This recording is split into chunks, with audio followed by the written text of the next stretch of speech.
சனாதன தர்மத்தில் வேதம் கற்றவர்கள் இன்னொருத்தருக்கு வேதம் கத்துக் கொடுக்க கூடியவர்கள். ரெண்டு விஷயத்தையும் கவனிக்கணும் நீங்க. வேதம் க்ஷத்ரியனும் கத்துக்கலாம், வைஷ்யனும் கத்துக்கலாம், அந்தணனும் கத்துக்கலாம். ஆனா கத்து கொடுக்கறது அந்தணனா மட்டும்தான் இருக்கணும் அப்படின்னு ஒரு ரூல். இப்பெல்லாம் அந்த பாயிண்டே இல்லை. கத்து கொடுக்குறவாளும் இல்லை, சொல்றவாளும் இல்லை. அது ஒரு ப்ராப்ளம். அது ஒரு ப்ராப்ளம் இருக்கட்டும். சொல்ற ரூல் புக் படி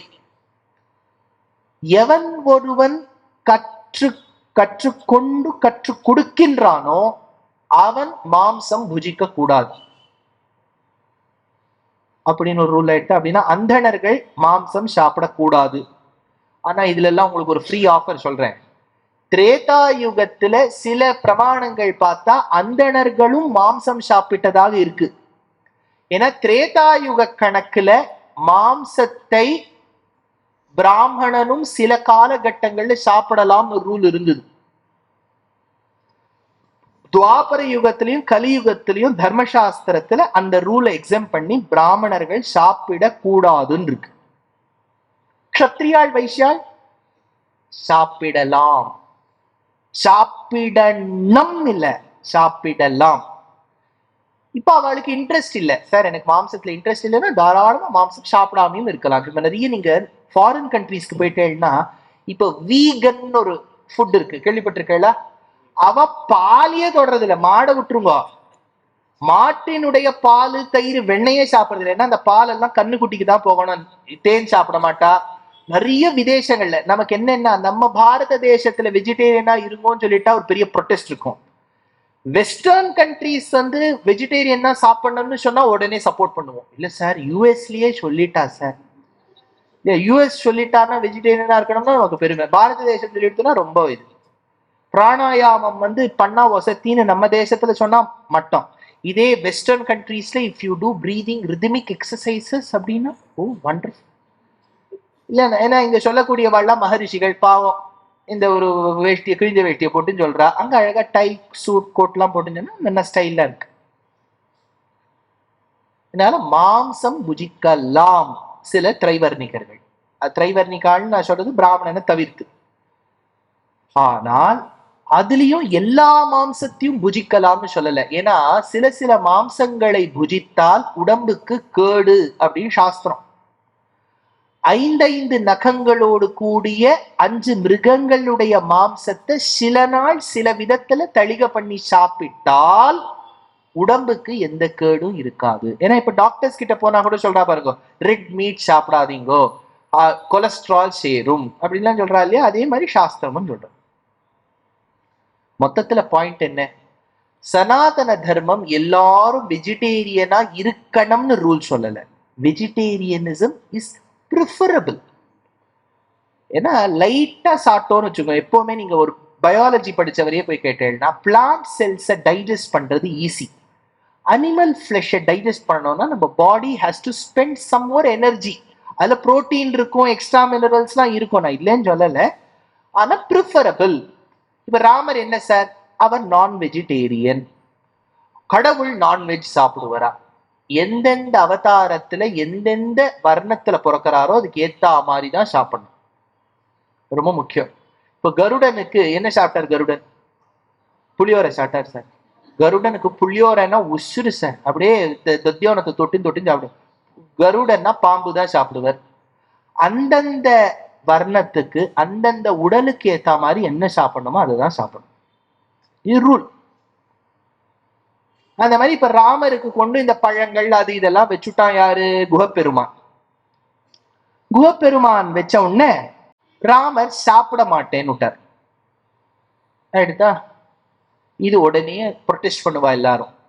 ராமன் ஒரு க்ஷத்ரியனாக இருப்பதால் குகன் கொடுத்ததை ஏற்றுக்கொள்ளவில்லை, நாங்கள் போராடுவோம், அயோத்தியாவுக்கு சென்று போராடுவோம் அப்படின்பா. அவசரப்படாதீங்க. ஒரு காட்டுல கொடுத்த குகப்பெருமான் கொடுத்த மாம்சத்தையோ பழத்தையோ சாப்பிடல ராமர். ஆனா அதே காட்டுல வசித்து வந்த சபரி கொடுத்த பழத்தை மட்டும் சாப்பிட்டார். அதுதான் சார், அவருக்கு பெண்கள்னா சாஃப்ட் கார்னர். சபரி கொடுத்தா சாப்பிடுவார், குகன் கொடுத்தா சாப்பிட மாட்டார். He is very biased. கரெக்டா சொல்லலாமா? அது இல்லை.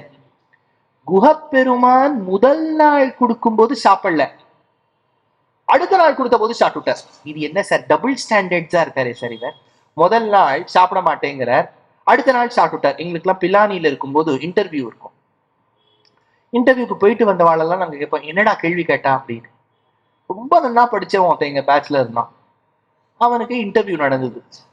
இன்டர்வியூக்கு போகும்போது முதல்ல அந்த இன்டர்வியூ பண்றவர் இவனை பார்த்து கேட்டிருக்காரு, would you like to have a cup of coffee அப்படின்னு கேட்டிருக்காரு. காஃபியை தள்ளிட்டு would you like to have a cup of coffee? No, I don't take coffee அப்படின்னு சொல்லிட்டான். இப்ப வேண்டான்னு கூட சொல்லல, நான் காஃபியே சாப்பிடறது இல்லைன்னு. அப்புறம் 4-5 கேள்வி கேட்ட பிறகு மறுபடியும் அவர் கேட்டிருக்காரு, would you like to have coffee? Okay அப்படின்னு சொல்லிட்டு சாப்பிட்டுட்டான். சாப்பிட்டுட்டு அவன் கேட்ட கேள்விக்கெல்லாம் பதில் சொல்லியிருக்கான். ஆனா வெளியில வந்து பார்த்தா அவன் பேர் செலக்டே ஆகல. அப்போ இந்த இன்டர்வியூ பண்ணவரை போய் கேட்டான், ஏன் நான் என்ன தப்பு பண்ணேன்னு. முன்னாடி நான் காஃபி சாப்பிடவே மாட்டேன்னு சொன்னவன் 5 நிமிஷத்துல காஃபியை சாப்பிட்றேன்னா, நீ நாளைக்கு எங்க கம்பெனியை சேர்ந்து நாளைக்கு அடுத்த நாள் இன்னொரு 5 ரூபாய் மேல கொடுக்குறேன்னு சொன்னா அடுத்த நாள் இன்னொரு கம்பெனி சேர மாட்டேன்னு என்ன நிச்சயம்? அதனால விட்டுட்டாராம். அதனால நாங்க அடுத்த நாள்லயே நாங்க என்ன பண்ணிட்டோம்னா, யாராவது காஃபி கேட்டா உடனே குடிச்சிருவோம். மாட்டேன் அதெல்லாம் சொன்னாதானே அந்த ப்ராப்ளமே. எதுக்கு இதெல்லாம் சொல்ல வந்தேன்னா, ராமர் முதல் நாள் சாப்பிட மாட்டேன்னார். அதே பிடியில அடுத்த நாளும் இருந்திருக்கணுமோ. அடுத்த நாள் எதுக்கு சாப்பிட்டார்? இல்ல சார் சபலம். அதாவது நம்ம வீட்டிலேயே கொஞ்சம் நீங்க மைசூர் பாக வச்சுட்டேன்னு வச்சுங்கோ, நான் இப்பெல்லாம் வந்து 1 வீக்கா டயட் பண்ணிட்டு இருக்கேன், நான் சாப்பிட்றது இல்லை அப்படின்னு சொல்லிடுவோம். பாவம் வச்சுட்டு அவ உள்ள போயிடுவா, டப்புன்னு எடுத்து சாப்பிட்டுடுறான் பாருங்க. அந்த மாதிரி ராமர் சாப்பிட்டுட்டார் sir. Sir he's also human being, அது இல்ல அர்த்தம். குஹப்பெருமானுக்கு ஆச்சாரிய சம்பந்தம் கிடையாது. அவருக்கு யார் ஆச்சாரியன்? ஆச்சாரியன் நோ டீச்சர், ஏகலவ்யன் மாதிரி டீச்சரே இல்லை. ஆச்சாரிய சம்பந்தம் இல்லைன்னா பெருமாள் ஜென்ரலி அங்கீகாரம் பண்ணிக்க மாட்டார்னு சாஸ்திரம் இருக்கு. அதனால முதல் நாள் குஹன் கொடுத்த பழத்தையோ மாம்சத்தையோ ராமன் ஏற்றுக்கொள்ளவில்லை. ஆனா அடுத்த நாள் ஏன் சாப்பிட்டார்? அப்ப ராமர் கொஞ்சம் யோசிச்சாராம், பாவம் இந்த குஹன், இவன் ஆச்சாரியனை தேடி போய் ஆச்சாரியன் சரி பதில் இல்லைன்னு சொன்ன மாதிரி இல்ல, இவனுக்கு ஆச்சாரியனாலே என்னே தெரியாது. அப்படி இருக்கச்ச இவன் வந்து அன்போட கொடுத்ததை நம்ம எப்படி திரஸ்காரம் பண்ண முடியும்? ஆச்சாரிய சம்பந்தம் ஒண்ணு இல்லேங்கிறதுக்காக இவனை திரஸ்காரம் பண்ண முடியுமா? ஏன் நம்மள அடையறதுக்கு நாமே அவனுக்கு ஆச்சாரியன் ஆயிட்டா என்ன அப்படின்னு ராமர் தன்னை குஹனுக்கு தன்னை ஆச்சாரியனா வச்சுட்டு 2வது நாள் ஏற்றுக்கொண்டார். எல்லாம் நீர் சொல்றீரா? யார் சொல்லியிருக்காருன்னா, 14வது நூற்றாண்டுல மணவாள மாமுனிகள் வியாக்கியானம் பண்ணும் போது இந்த வரியை எடுக்கிறார். ஆச்சா, இப்ப ராமன் வந்து குஹனை பார்த்து சொல்றார், துன்பு உளது எனி நன்றே சுகம் உளது, அது அன்றி பின்பு உளது இடை மண்ணும் பிரிவு உளது, என்முனல் முன்பு உளம் ஒரு நால்வம் முடிவு உளது, என்முனர் அன்பு உள இனி நாம் ஓர் 5 உளர் ஆனோம். உன்னோட சேர்ந்து நாங்க 5 பேர் ஆயிட்டோம்ப்பா. இன்னும் ப்ராப்பர்ட்டி டிவிஷன்லாம் எங்க ஆத்தா பண்ணிட்டானா டிவைடட் பை 5 தான். அச்சா, இது இந்த பக்கம் ரொம்ப ஹாப்பியா இருக்கார் ராமர். சீதைக்கு ஒரே ஜாலியா இருக்கா, இப்படிலாம் பார்த்ததே இல்லை. அப்படியே வெளியில வந்து இப்பெல்லாம் அந்த நிலாசோறு பெரிய ரெசார்ட்ல எல்லாம் போய் சாப்பிட்றோம் பாருங்க, அந்த மாதிரி இங்க வந்து அப்படியே ஓப்பனா சாப்பிட்டு இருக்கா. அங்க எல்லாரும் சாப்பிட்டு இருக்கா, சுத்தி எல்லாரும் சாப்பிட்டு இருக்கா. அரண்மனைக்கெல்லாம் போனா டேபிள் ஃபோர்க் ஸ்பூன் அதெல்லாம் இருக்கும். நீங்க இந்த ஆர்மி கேன்டீன்லாம் போனேன்னா ரூல்ஸ் எல்லாம் உண்டு.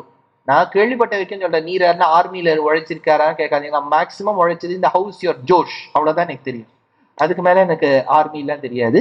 ஆனா ஆர்மியில எல்லாம் எப்படின்னா, அங்க சாப்பிடும் போது எனக்கு இன்னும் வேணும்னு கேட்க மாட்டானா. ஃபோர்க்க அப்படி மடக்கி வச்சுட்டா போறோம்னு அர்த்தமா, திருப்பி வச்சுட்டா வேணும்னு அர்த்தமா. இதெல்லாம் நேக்கு தெரியாது. நான் ஆர்மி பீப்புளோட உட்காந்து சாப்பிட்றதே கொஞ்சம் ஜாகிரதையா தான் உட்காருங்க. நேக்கு என்ன கொஞ்சம் சாத்து முது குத்துவோன்னு நான் கேட்பேன். ஏதோ டம்ளரை கவுத்து வச்சா சாத்து முது வேணும், மேல வச்சா இப்படி இப்படிலாம் நமக்கு தெரியறதா. அதனால சில ரூல்ஸ் எல்லாம் உண்டு. அதனால சீதை வந்து அயோத்தியால சாப்பிடணும்னா ஒரு பெரிய 64 சீட்டர் ரோஸ்வுட் டேபிள், அதுல கிளீனா கிளாத் எல்லாம் போட்டுக்கணும், மேல ஏப்ரன் எல்லாம் போட்டு அப்படியே கிளீனா அப்படி சாப்பிடணும். இங்க அப்படி இல்லை, எப்படி வேணாலும் சாப்பிடலாம், 2 கால் 2 கை எல்லாத்தையும் விட்டுட்டே சாப்பிடலாம் இல்லையா. அதனால ஒரே ஜாலியா இருக்கு. லக்ஷ்மணன் பார்த்து ரொம்ப டேஸ்டே வித்தியாசமா இருக்கு, அவன் ஒண்ணுமே தளிகையே பண்ணலையேம்மா, அப்படியே பழத்தை கொடுத்துருக்கா, நேச்சுரலா சாப்பிட்டா நல்லா இருக்கு, ஆர்கானிக்கா இருக்கு எல்லாம் இல்லையா, அப்படி சாப்பிட்டு இருக்கா. இன்னொரு பக்கம் பாருங்க, பரதன் இருக்கான் பாருங்க, பரதன் இப்ப இல்லவே இல்லை. இதெல்லாம் நடக்கும்போது அவன் அயோத்தியாலேயே இல்லை. அவன் என்ன பண்ணியிருக்கான், மாமா வீட்டுக்கு போயிருக்கான். கேகய தேசத்துக்கு போற இடத்துல எல்லாம் சத்ருகுணனையே கூட்டின்னு போயிடுவான். உடனே ஒருத்தர் கேட்டார், சார் இவர் தம்பியை கூட்டின்னு போயிட்டார், தம்பி பொண்டாட்டி என்ன சார் பண்ணார், அதெல்லாம் எனக்கு தெரியாது. எல்லாம் என்ன கேட்கிற கேள்வியை பார்த்தா என்னவோ நான் தான் ராமாயணம் எழுதின மாதிரி கேட்பா. சார் ஊர்மிளா என்ன சார் பண்ணா, ஏன் சார் ராமர் லக்ஷ்மணரை கூட்டின்னு போயிட்டார், பாவம் ஊர்மிளா ஆத்துல என்ன சார் பண்ணிட்டு இருந்தார், போகும்போது கிரெடிட் கார்டை கொடுத்துட்டு போயிட்டார். அதனால அவர் ஏதோ போற வழியில வாங்கிட்டு இருந்தா. ஏதாவது இருக்கிற கதையை பாக்குறதே நமக்கு போரும் இருக்கு. ஊர்மிளாக்கு என்ன ஆச்சு, ஊர்மிளாவை லக்ஷ்மணிடத்திலிருந்து பிரித்து விட்டார் ராமர். ராமர் மீது யாராவது வழக்கு தொடுத்தார்களா? இங்க பரதன் தன்னுடைய தம்பி சத்ருக்னனோட மாமா வீட்டுல இருக்கான். அவனுக்கு ஒரு கனவு.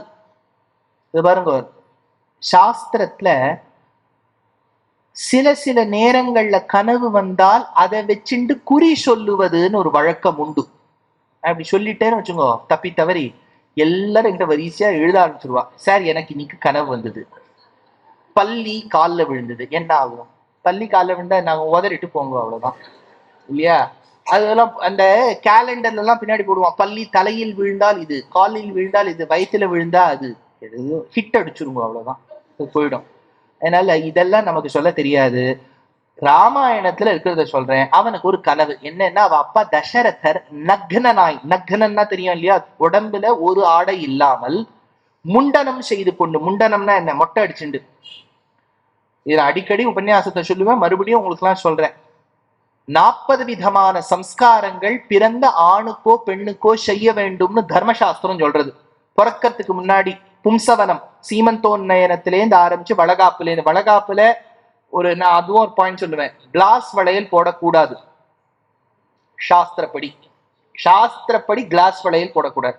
2 வளையலா இருந்தாலும் அந்த ஸ்வர்ணத்தின் அந்த சவுண்டு தான் கர்ப்பத்துல இருக்கக்கூடிய குழந்தைக்கு கேட்கணும்னு சாஸ்திரம். சார் இப்ப கிளாஸ் வளையல் போட்டா என்ன ஆகும், ஒன்னும் ஆகாது, போடுங்க. சாஸ்திரத்துல இருக்கிறத சொல்றேன்.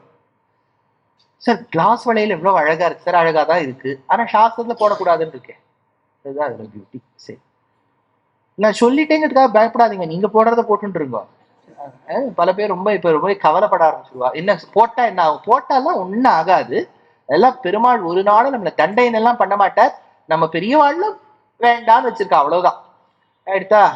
அடுத்தது, குழந்தை பிறந்த பொழுது அந்த தொப்புள் கொடியை அறுக்க வேண்டியவர் அப்பா. இப்பெல்லாம் ஹாஸ்பிட்டல்ல இப்ப பண்றா, அது கேள்விப்பட்டிருக்கல, இப்பெல்லாம் மாடர்ன் ஹாஸ்பிட்டல்ஸ்ல அப்பாவை உள்ள கூட்டிட்டு கட் பண்ணுங்கிறா. அப்போ ஒரு மந்திரம் சொல்லணும், அப்பாக்கு அந்த மந்திரமும் கட் பண்ண மட்டும் தெரிஞ்சா மட்டும் போறாது, மந்திரமும் சேர்ந்து சொல்லணும். அதான் உள்ள போன உடனே குழந்தைக்கு 1 வயசுக்குள்ள மொட்டை அடிக்கணும், முண்டனம் பண்ணணும். எடுத்தா அது உங்க குல தெய்வமோ இல்லாட்டா எங்கேயோ, அவ்வளவுதான். சும்மா கோவில்ல நான் மொட்டை அடிக்கிறேன்னா வேண்டிக்கவே கூடாது. அதுவும் முக்கியமா பெண்கள், ஏதோ குழந்தை 12th ஸ்டாண்டர்ட்ல பாஸ் ஆகணுமா, நான் முடி கொடுக்குறேன், இப்படி எல்லாம் வேண்டிக்கவே கூடாது. ஒரு பெண்ணானவளுக்கு கூந்தல் வெறும் 1 வயசுல முண்டனம் பண்ணதுக்கு அப்புறம் ஒரு நாளும் முண்டனம் பண்ணக்கூடாது அப்படின்னு சாஸ்திரம். சார் பின்ன பெருமாளுக்கு என்ன சார் வேண்டிக்கிறது, ஒன்னே நான் சொல்றேன், நீங்க வேண்டிக்கலைன்னா பெருமாள் உங்களுக்கு நல்லது பண்ண மாட்டாரா? யோசிங்க. அவர் நமக்கு அம்மாவா அப்பாவா இருக்கார், நமக்கு எது நல்லதுன்னு அவருக்கு தெரியாதா? ஏதோ நம்ம ஒரு நப்பா செய்கிறதுக்காக கோவிலுக்கு பிரார்த்தனை பண்றோமே ஒழிய, இந்த மொட்டை அடிக்கிறது, அங்க பிரதட்சிணம் பண்றது, இதெல்லாம் சாஸ்திர நிஷித்தம், செய்யக்கூடாது. என்ன மிரட்டி நம்ம என்ன பெருமாள் கிட்ட சாதிக்க போறோம்? சர்வலோகேஸ்வரனுக்கு தெரியாதான் நம்ம கர்மாக்கு ஏத்த மாதிரி நமக்கு எதை கொடுக்கறது? ஏதோ பிரார்த்தனை பண்ணலாம், ஏதோ குழந்தை அம்மா கிட்ட கேட்கிற மாதிரி எனக்கு ஒரு நல்ல குழந்தைய கொடு, நல்ல படிப்பை கொடு, கேட்கலாம். நான் முடிய கொடுக்குறேன், முடிய கொடுத்துட்டேனோ நான் படிப்பை கொடு, அது முடிய வச்சு என்ன பண்ண வர, யோசிச்சு பாருங்க. அதனால சாஸ்திரம் சொன்ன நாட்கள்ல தான் மொட்டை அடிக்கணுமே ஒழிய, ஒருத்தர் என்கிட்ட கேட்டார், சார் என் தலை பால்டா எடுத்து நான் என்ன பண்றது? அதுவா பால்டா எடுத்துனா பரவாயில்ல, அதுக்கெல்லாம் நம்ம ஒண்ணும் பண்ண முடியாது. ஆனா அடிக்கடி மொட்டை அடிக்கிறேன்னா வேண்டிக்கப்படாதுங்கிறது சாஸ்திரம். அதை நீங்க தப்பா எடுத்துக்க மாட்டேங்கிற நம்பிக்கையில உங்களுக்கு நான் சொல்றேன். சார் நான் இப்படி வேண்டின்ட்டேனே என்ன பண்றது, வேண்டின்ட்டேனோ பூர்த்தி பண்ணிட்டு அடுத்த தடவை வேண்டிக்காம இருக்கும், அவ்வளவுதான். இவ்வளவுதான் என்னால சொல்ல முடியும். அதனால அப்பாவுக்கு நக்னன், மொட்டை அடிச்சுண்டு உடம்புல ஒரு துணி இல்லாமல் எண்ணெய் பூசிக்கொண்டு கரும்புள்ளி செம்புள்ளி குத்தி மலையின் உச்சியிலிருந்து சாணத்துக்குள்ள விழறா மாதிரி ஒரு கனவு கண்டேன் சத்ருக்னான்னு பரதன் சொல்றான். அப்படின்னா அப்பாவுக்கு என்னமோ ஆயிருக்குன்னு அர்த்தம். அப்பாவுக்கு என்ன இருக்கு பார்க்கலாம், இது பின்னாடி வரும் அது என்ன இருக்குன்னு. இப்போ பரதன் நாட்டுக்குள்ள நுழையிறான், ஏன்னா அதுக்குள்ள என்னவோ ஆயிருக்காங்க, அது என்னங்கிறது பார்ப்போம். அப்போ கைகேயி வரவேற்கிறா. வாடா வாடா பரதா, இவ்வளவு நாளாச்சு, தாத்தா எல்லாம் எப்படி இருக்கா, மாமா எப்படி இருக்க, ஊர்ல எல்லாரும் நன்னா இருக்காமா, ஆனா நீ எதுக்குமா வெள்ளையாடை உடுத்தி கொண்டிருக்கின்றாய்? இல்லப்பா அது வந்து, அம்மா நீக்கு பயமா இருக்குமா, அப்பா எங்கம்மா? அது இருடா பரதா, வந்த உடனே இவ்வளவு கேள்வியா, உட்காந்துக்கோ. அப்பா அப்பா வந்து கைக்கு சொல்றேன் பரதா, கோச்சுக்காத, எல்லாம் ஒரு நாள் எங்க போறோம், அங்க உங்க அப்பா போயிருக்க. புரியலையேம்மா. இல்லடா எல்லாரும் நீ நாளா ஒரு நாள் எங்க போறோம், அப்பா அங்க, அப்பா போயிட்டாராமா, அப்பா போயிட்டாரா, அம்மா அண்ணா எங்கம்மா? அண்ணா யார கேக்குற, ராமனா? அவன் காட்டுக்கு போயிருக்கான். ஏமா அப்பா போயிட்டாருன்னா எதுக்குமா அண்ணா காட்டுக்கு போனோம்? அண்ணா காட்டுக்கு போனதுனால அப்பா போயிட்டாரா, அப்பா போனதுனால அண்ணா காட்டுக்கு போய், புரியலையேம்மா. இல்லடா எனக்கு சின்ன வயசுலேயே ஒரு ஆசை, எப்படியாவது உன்னை அயோத்தியா சிம்மாசனத்துல உட்காத்தி வச்சு ராஜாவாக பார்க்கணும்னு ஆசை. நேக்கு அந்த ஆசை இருந்ததே இல்லையேம்மா. நேக்கு இருந்ததேடா. சரி அதுக்கு நீ என்ன பண்ண? அப்பா கிட்ட போய் நீ ராஜாவாகணும்னு கேட்டேன். அப்படி கேட்டுட்டியாமா நீ? ஆமாண்டா அப்படி கேட்டேன். அண்ணா அண்ணாவை 14 வருஷம் காட்டுக்கு அமைச்சு விட்டேன். எதுக்குமா அண்ணா காட்டுக்கு போனோம்? ஏண்டா நீ ராஜாவாயிட்டியானா அவன் பொறாமையில ஏதாவது பண்ணிட்டா, அதுக்கு அண்ணாவை காட்டுக்கு அமைச்சு விட்டேன். மதனி சீதா கூட போயிருக்காடா. சரி பாவம் 2 பேரையும் பார்த்துக்குது. லக்ஷ்மணன் அந்த அசடு போயிருக்கு, சுமித்ரா பெத்தது ஒண்ணு இருக்கே அது கூட போயிருக்கு, அதையும் அமுச்சுட்டேன். நேக்கு இப்ப என்ன பண்ணணும்னு நினைக்கிறேம்மா? அதான்டா இப்ப அப்பா போயிட்டு அண்ணா இல்ல தப்பி இல்ல, நீதான்டா ராஜ்யமெல்லாம் நோக்குதான். கொடிய வெம் கோபத்தால் கொதித்த கோள்ளறி கடியவழ்த்த என கருதுகின்றனள், நெடியவன் முனியும் என்று அஞ்சி நின்றனன் இடிவுறும் அணைய வெம்மொழியம்புவான். நீ என்ன பெத்த அம்மாவா? உன் கர்ப்பத்தில் நான் வாசம் செய்தேன் என்று என் மூஞ்சி என் தலையை கீழே தலையை குனிரா மாதிரி பண்ணிட்டியேம்மா. உன்னை அம்மான்னு நான் இன்னிலேந்து எப்படி சொல்லுவேன் கைகேயி? நான் யார்கிட்ட புலம்புவேன்? என் தந்தையும் இல்லை, என் அண்ணனும் இல்லை, என் தம்பியும் இல்லை, என் மதரியும் இல்லை, என் ஈண்டெடுத்த தாயும் என்னை இப்படி செய்கின்றாள். எனக்கு ஒரே ஒரு வழி உண்டு, என் நாதனா என் தெய்வமா இருக்கக்கூடிய ராமனின் அன்னை கௌசல்யாவினிடத்தில் சென்று புலம்ப வேண்டும்னு நேர அந்தப்புறத்துக்கு போறான். கௌசல்யா தேவி காலில் போய் விழறா. அம்மா உன்னை பார்க்கறதுக்கு கூட என் கண்கள்லாம் கூசறதே, உன் ஆத்துக்காரரும் மரணம் அடைவதற்கும் உன் பிள்ளை கஷ்டப்படுவதற்கும் நான் காரணமாகிவிட்டேனே அம்மா அப்படின்னு அழறாம் பரதன். அப்ப கௌசல்யா சொல்றா, மையறு மனத்து ஒருமான் உளானலன் செய்யனே என்பது தேரும் சிந்தையாள் கையர் கோமகள் இழைத்த கைதவம் ஐயா நீ அறிந்திரை போதும் என்றாள். ஏண்டா பரதா எழுந்துக்கோடா, உங்க அம்மா ஆடின நாடகம் தெரியாதவன் மாதிரி நடிக்கிறிய பரதா என்கிட்ட அப்படின்னு சொன்னாளாம். அதை கேட்டுட்டு மயக்கமுற்றான் பரதன். ஒரு சர்வலோகேஸ்வரனை ஈண்டெடுத்த ஒரு அம்மாவான கௌசல்யாவால கூட என்ன புரிஞ்சுக்க முடியலன்னா நான் எங்கேன்னு போய் அழுவேன். சொல்றாவோ உங்க அம்மா ஆடின நாடகம் தெரியாத மாதிரி நடிக்கிறியேடா. எப்படி இருந்திருக்கோம் பரதனுக்கு, யார்கிட்ட புலம்புவான்? மூர்ச்சையாகி நின்றான். எப்படி திருவாய்மொழியில 1 3 திருவாய்மொழியில 10 அடியவர்க்கு எளியவன்னு ஆழ்வார் சொன்ன கிரமத்தில், மதுர கவியாழ்வார் எழுதின கிரமத்தில் நம்மாழ்வார் என் கண்ணன் கட்டுண்டானோன்னு 6 மாச காலம் விழுந்து எழுந்தாரோ, பரதன் விழுந்தெழுந்தான், இன்னைக்கு விழுந்திருக்கான், நாளைக்கு எழுவான்.